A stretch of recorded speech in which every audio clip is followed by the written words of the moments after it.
Hello and welcome back to Devtech foundation podcast. आज मैं आपको बहुत ही इंटरेस्टिंग और आपके काम के विषय पर डिस्कशन करने जा रहा हूँ। ये विषय क्या है? ये विषय है आपके सफलता पर। आज आपको ये हम बताने वाले हैं कि हर व्यक्ति, चाहे वो स्टूडेंट हो, नौकरी पेशा हो, बिजनेसमैन हो, हर व्यक्ति अपने जीवन में सफलता चाहता है। इसमें कोई गलत बात भी नहीं है, सफल सबको होना चाहिए। परंतु आपने नोटिस किया होगा कि हम लगातार मेहनत करते हैं, परिश्रम करते हैं, खूब हार्ड वर्क, डेडिकेशन, कमिटमेंट के साथ काम करते हैं, लेकिन स्टूडेंट को मार्क्स कम मिलते हैं, बिजनेसमैन को प्रॉफिट कम होता है, नौकरी पेशा वाला जैसे तरक्की चाहता है, मैं अपनी कंपनी में अपने करियर में ग्रोथ करूं, वो नहीं कर पाता है। इसके पीछे सिर्फ मेहनत के अलावा भी बहुत से कारण होते हैं।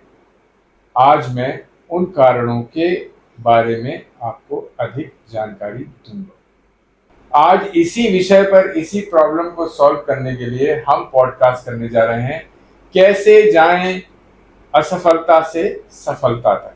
प्रणाम गुरुजी, हमें ज्वाइन करने के लिए बहुत बहुत धन्यवाद। नीरज जी, आपका भी बहुत बहुत साधुवाद, बहुत बहुत आशीर्वाद। गुरुजी, मेरा सीधा सवाल है आज कि इतने सारे स्टूडेंट्स हैं, व्यापारी हैं, बिजनेसमैन हैं, नौकरी पेशा लोग हैं, हर व्यक्ति अपने को लगता है, सबको लगता है अंदर से मैं बहुत मेहनत करता हूँ, फिर भी जो मैं चाहता हूँ अचीव नहीं होता।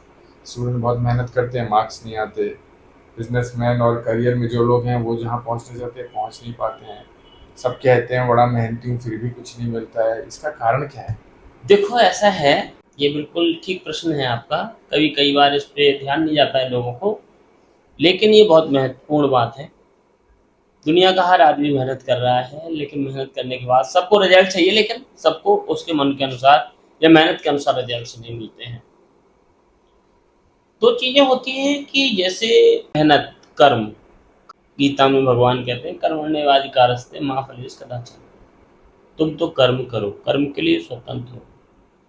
और कर्मणा जायते जंतु कर्मणैव विलीयते। भगवान स्वयं नंद बाबा को समझा रहे हैं कि कर्म का फल अवश्य मिलता है।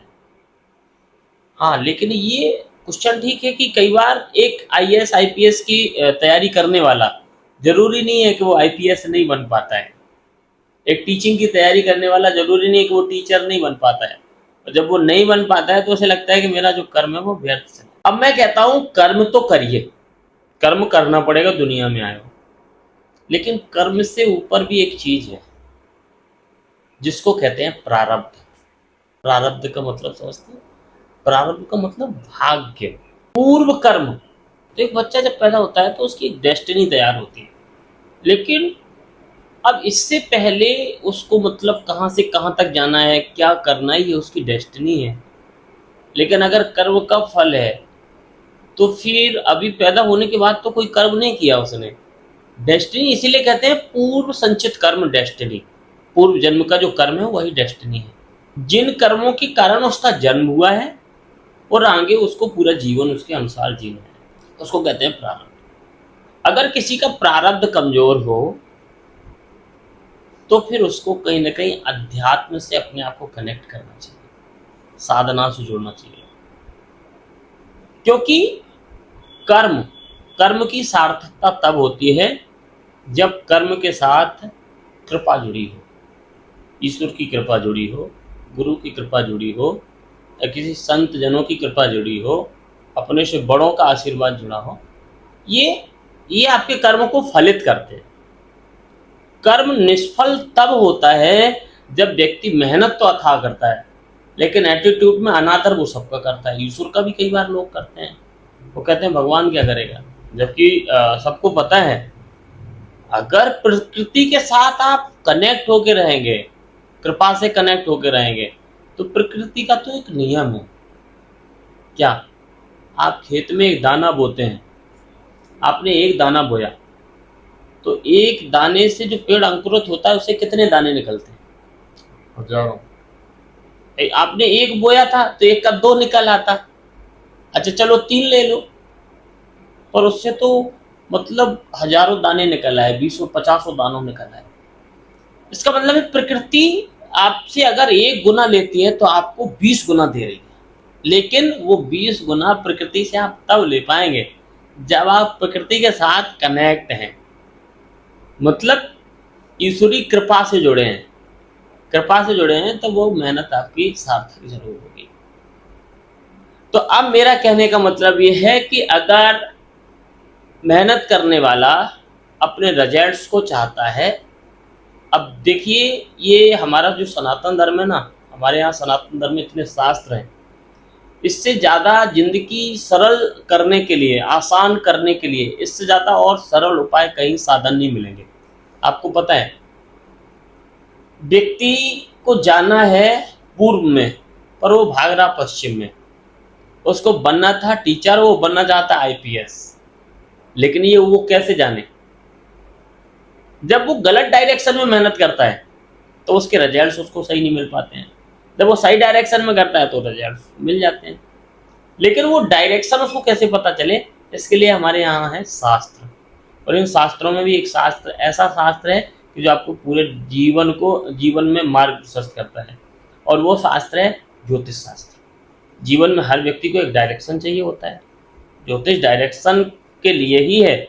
वो एक गलत भी आप पे लोग ले गए, उन्हें लगता है कि ज्योतिषी एक ऐसा, मतलब जादूगर समझते हैं लोग कि वो कुछ ऐसा कर देगा तंत्र मंत्र कि सब कुछ ठीक हो जाएगा।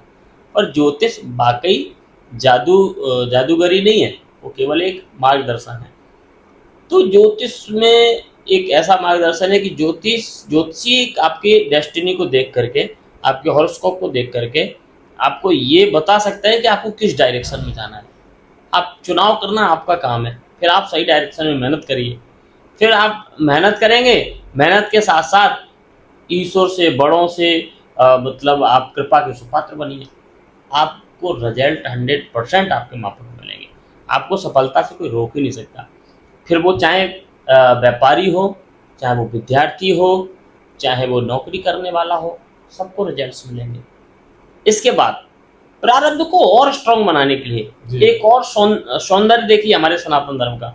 दूसरा सौंदर्य ये है कि अगर आपको पेट दर्द है, या आपको आई प्रॉब्लम है, या आपको ईयर प्रॉब्लम है, या आपको मतलब दांतों की प्रॉब्लम है, तो आप जिसकी प्रॉब्लम है उसके डॉक्टर के पास जाते हैं।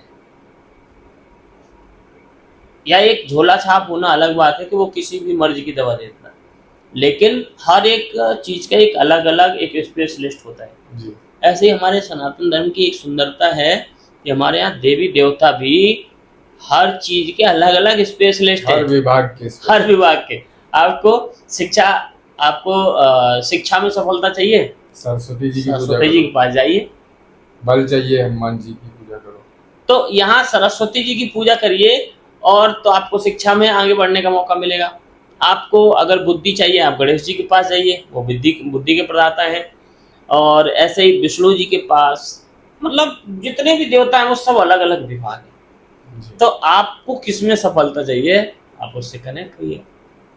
और इससे पूर्व मैं ये सनातन परंपराओं में जो बहुत सारी चीज़ें हैं जो लोग भूल गए हैं, उससे पहले मैं एक बात कहूँगा कि हमारे यहाँ घरों में पहले पूर्व काल से, मतलब कि त्रेता सतयुग की बात करूँ मैं, त्रेता में भी जब कौशल्या आदि ने भी राम जी के जन्म पर या किसी भी शुभ काम में वहाँ पे पंचदेव उपासना की है।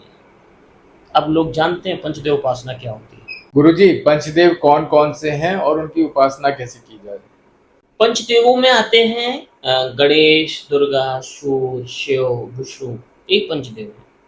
और जो पांचों देवता अगर देखा जाए तो सही मायने में इनसे ज्यादा आगे कुछ है ही नहीं फिर, क्योंकि प्रकृति के उद्गाता ये पांचों हैं, पालन पोषण और लय करने वाले। तो ये पंचदेव उपासना है।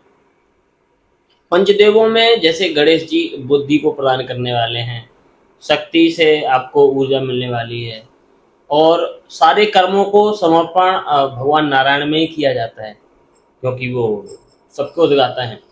और शिव सबको लय करता है। तो ये पांच ही विशिष्ट पंचदेव कहलाते हैं।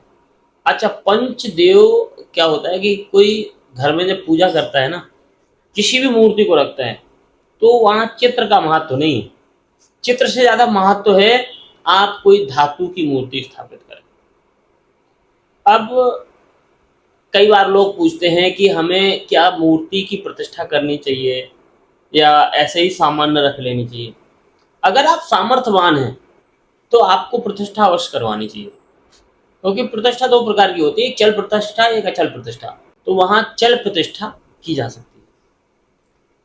चल प्रतिष्ठा करने के बाद स्थापित करिए, और अगर आपके पास ऐसा कोई साधन नहीं है, आपकी सामान्य व्यवस्था है, तो आप लाइए भगवान को और उनको पंचामृत से स्नान कराइए और भगवान को स्थापित करिए, क्योंकि ईश्वर को मान लेने मात्र से ही भगवान वहां उसमें विराजमान हो जाता है। क्योंकि आपका भाव कैसा है, आपकी श्रद्धा और आपका भाव भगवान को स्थापित कर देता है।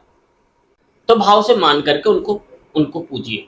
अब सामान्य नेचुरल पूजा जो है, मैं यही कहता हूं कि भक्ति में, पूजा में वैसे अगर विधि देखेंगे तो बहुत नित्य कर्म फिर बहुत बड़ा है, लेकिन ईश्वर से जो कनेक्ट होइए ना, एक नेचुरल कनेक्ट होइए, जो आप अपने जीवन में, जैसे आपकी दिनचर्या है, आपको भगवान को भी उसी तरह कनेक्ट होकर के उनके साथ वही विधान अपनाना चाहिए।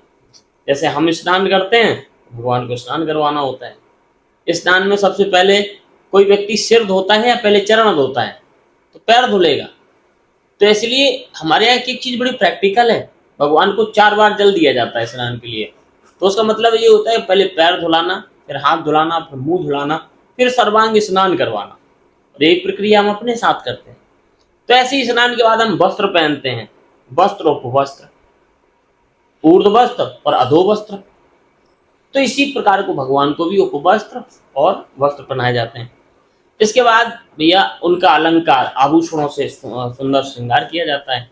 तो पूजा का तो यही विधान है, आरती करना, जैसे हम भोजन करते हैं ऐसे भोग लगाना, पूजा का एक प्रैक्टिकल है। अब अंत में अगर किसी विद्यार्थी को विशेष मतलब कोई सफलता चाहिए, या किसी व्यापारी को विशेष सफलता चाहिए, या किसी नौकरी वाले को विशेष सफलता चाहिए, तो इसके जो मैं कहता हूँ कि हमारे धर्म का ये सौंदर्य है कि अलग अलग विशेषज्ञों के पास एक तरह से विभाग है। तो आप कोई विद्यार्थी यदि सरस्वती जी की और सूर्य की उपासना करे, सरस्वती जी का बीज मंत्र ओम ह्रीं सरस्वती नमः, इस बीज मंत्र का केवल मनन चिंतन करने लगे, जितना समय मिले उसका उच्चारण करें। इसके अलावा वो जहाँ पे अपना शिक्षा दीक्षा करता है, वहां पे एक मोर पंख को धारण करें, रखें। इसके अलावा भगवान सूर्य की उपासना वो जितनी करता है, उससे उसका कहीं ना कहीं कैरियर में कल्याण जरूर होता है, शिक्षा में, क्योंकि भगवान सूर्य ऊर्जावान है। तो ये विद्यार्थियों के लिए है। और अगर कोई बिजनेसमैन असफल है, तो बिजनेसमैन के लिए, बिजनेस में सफलता के लिए गणेश संकट नाशन स्तोत्र, गणेश संकट नाशन स्तोत्र के यदि वो, जैसे अभी जब गणेश चतुर्थी आती है, जो गणेशोत्सव आता है 10 दिन का आता है, उनके 10 दिनों में यदि वो 1008 पाठ उन 10 बीच में करता है किसी बड़ी विशेष सफलता के लिए, तो वो उसके लिए बहुत बड़ी चीज़ है। या वो नित्य गणेश संकट नाशन स्तोत्र पाठ करना शुरू कर दे, अब देखिए जीवन में उसके कैसे बदलाव आता है, उसके व्यापार में कैसे बदलाव आता है। तो ये छोटी छोटी चीज़ें, कई बार क्या है ना कि साधना का एक छोटा सा क्रम है, उससे आप कनेक्ट हो जाइए, आप उसको नित्य कर्म में ढाल लीजिए। पूजा पाठ से आप अगर जुड़ जाते हैं, ईश्वर से कनेक्ट हो जाते हैं, तो वो निश्चित है कि आपके जीवन में एक सकारात्मक ऊर्जा आपको मिलने लगती है, जिससे आप सफलता की ओर अग्रसर होने लगते हैं। और जब आप ईश्वर की कृपा से विलग हो जाते हैं, तो आप कितनी भी मेहनत करिए रात दिन, फिर आपकी सफलता आपको दूर दूर तक आपसे दूर हो जाती है। जी गुरु जी, और लोगों को लगता है हम मेहनत कर रहे हैं।